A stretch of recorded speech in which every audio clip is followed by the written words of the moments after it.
Assalamualaikum warahmatullahi wabarakatuh. So today we will learn about opinion and self. Nah, pada video kali ini kita akan memfokuskan untuk membahas ekspresi apa saja dan bagaimana sih cara untuk menyampaikan pemikiran atau pendapat kita dengan sopan, tepat, dan benar. Nah, first thing first, yang pertama kita harus mengetahui terlebih dahulu apa sih itu opinion. An opinion is the way you feel or think about something. Nah, opini itu adalah cara ketika kamu merasa atau berpikir tentang sesuatu. Our opinion about something or someone is based on our perspective. Opini kita atau pendapat kita tentang sesuatu atau seseorang itu berdasarkan perspektif kita. Nah, inilah yang menjadi poin penting. That's why satu orang dengan yang lain itu punya perspektif atau pandangannya itu berbeda-beda. Jadi opini satu dengan orang yang lain itu pun juga berbeda-beda. And then, whenever we give or express our opinion, it is important to give reasoning or an example to support our opinion. Nah, ini juga penting sekali. Ketika kita mengekspresikan opini kita, sangat penting untuk give to reasoning atau memberikan alasan kenapa sih kamu berpendapat seperti itu, atau bisa juga dengan example atau contoh to support your opinion.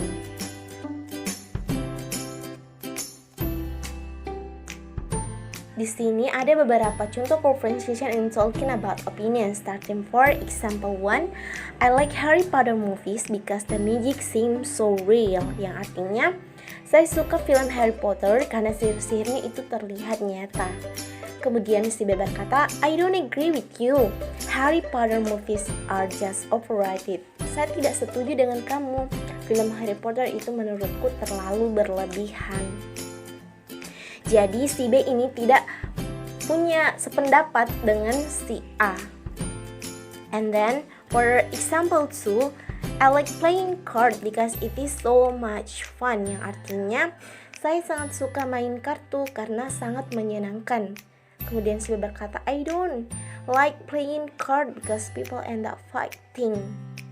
Yang artinya, saya tidak suka bermain kartu. Orang ketika bermain kartu itu pada akhirnya akan berantem. Jadi si B tidak setuju dengan si A, dan ada kata because yang artinya itu bisa menguatkan pendapat kamu. Seperti yang saya bilang tadi bahwa if you want to deliver your opinion, you must to give to listening. Jadi kita harus memberikan alasan mengapa sih kita tidak setuju dengan pendapat orang lain dan bisa memperkuat statement kita, seperti itu.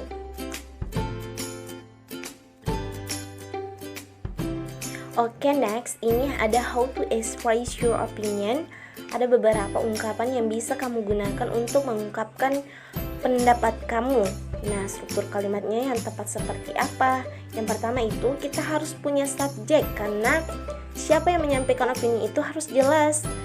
Subjeknya itu bisa saya, bisa kamu, bisa kami, dia. Kemudian for showing agreement or disagreement. Nah, ini setelah subjeknya itu tadi, subjeknya kenapa dia setuju atau tidak setuju dalam pendapat itu. Seperti agree, believe, reckon, agree that, assume, don't agree, think, and think. Kemudian sisa kalimatnya. Nah, setuju dengan apa atau tidak setuju dengan apa itu juga harus jelas seketika membuat kalimat to express your opinion. Penasaran seperti apa sih contohnya?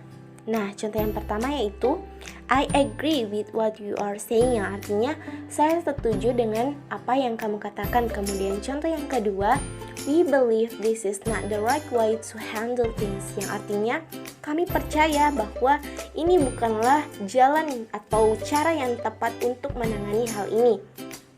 Jadi contoh yang kedua ini, meskipun di kata believe-nya itu tidak ada kata not, bukan berarti bahwa statement ini menunjukkan kesetujuan, melainkan statement ini merupakan menyatakan bahwa orang tersebut tidak setuju dengan pendapat orang lain.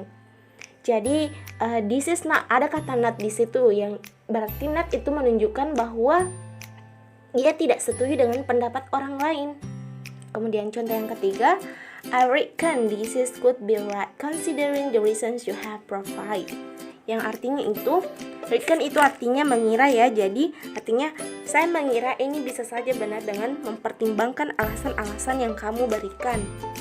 Kemudian contoh yang keempat, I agree that I don't look at it from this perspective. Kemudian contoh yang kelima, I doubt that this is possible. Yang doubt itu artinya ragu ya, doubt. Jadi kata cara membacanya itu doubt. Jadi dihilangkan B-nya, doubt. I doubt this is possible. Yang artinya saya ragu bahwa ini bisa, bahwa ini mungkin. Kemudian I assume you are based on the issue. Kemudian selanjutnya itu we don't agree with you. I think you are mistaken. Nah, I think you are mistaken. Artinya itu saya pikir kamu salah. Jadi kita tidak bisa mengatakan bahwa I think you are wrong. Itu merupakan pernyataan yang kurang sopan. Jadi untuk ketika kita ingin tidak sependapat dengan orang lain, kita bisa menggunakan kalimat ini, I think you are mistaken, supaya lebih sopan. Kemudian I think so too, saya berpikir hal yang sama. Nah, ada juga ekspresi-ekspresi yang bisa kita gunakan untuk menunjukkan personal point of view. Jadi arti dari personal point of view itu sudut pandang pribadi. Nah, di sini ada beberapa contohnya. Yang pertama itu in my opinion, menurut pendapat saya. Kemudian yang kedua, what I mean is, maksudku adalah. Kemudian yang ketiga, I think. Nah, ini juga menunjukkan personal atau kepunyaan. Kemudian yang keempat, in my humble opinion, menurut pendapat saya. Untuk contoh ini bisa kita gunakan kepada orang yang lebih tua supaya lebih sopan. Kemudian yang kelima, personally I think. Nah, ini juga menunjukkan personal kita atau artinya itu menurut saya pribadi. Kemudian yang keenam, in my experience, menurut pengalamanku, bla bla bla bla. Kemudian yang ketujuh, to my mind, apa yang dipikirkan saya. Kemudian yang kedelapan, I strongly believe that, saya sangat percaya bahwa bla bla bla bla. Kemudian yang kesembilan, as far as I concern, sejauh apa yang saya menitik beratkan. Kemudian selanjutnya itu from my point of view, dari pendapat saya pribadi. Kemudian yang nomor 12 itu I reckon, saya mengira bla bla bla bla. Kemudian yang ke-13, as I understand, menurut saya yang saya pahami. Kemudian yang ke-14, as I see it, menurut pandangan saya.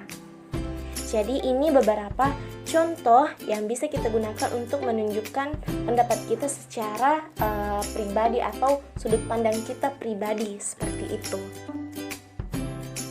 Oke, and the last is general point of view. Nah, tadi kan ada personal point of view, sekarang general point of view. Kebalikan dari personal point of view yaitu sudut pandang secara pribadi. Nah, sekarang ada general point of view yang artinya pandangan secara umum. Nah, di sini general point of view ini bisa kita temukan pada penulisan yang lebih formal seperti artikel. Nah, ada beberapa contohnya. Yang pertama yaitu most people do not agree. Banyak orang yang tidak setuju, bla bla bla. Kemudian almost everyone, hampir semua orang percaya bahwa coronavirus is nonsense. Jadi coronavirus itu hanya konspirasi. Kemudian some people say that, beberapa orang yang mengatakan. Some people believe, beberapa orang yang percaya. Of course, many argues, tentunya banyak pertentangan. Generally it is accept, umumnya itu diterima. The majority disagree with, mayoritas tidak setuju. The majority agree with, mayoritas setuju. Nah, inilah beberapa contoh yang bisa kita gunakan untuk ketika kita ingin menulis seperti penulisan yang lebih formal. Seperti itu, hanya untuk menguatkan pendapat kita, maksudnya penulisan kita. Jadi bukan hanya dari pendapat kita secara pribadi, tapi ada juga pendapat orang lain seperti para ahli dan lain-lain. Oke, I think enough from me. Thank you very much for today. Assalamualaikum warahmatullahi wabarakatuh. Thank you.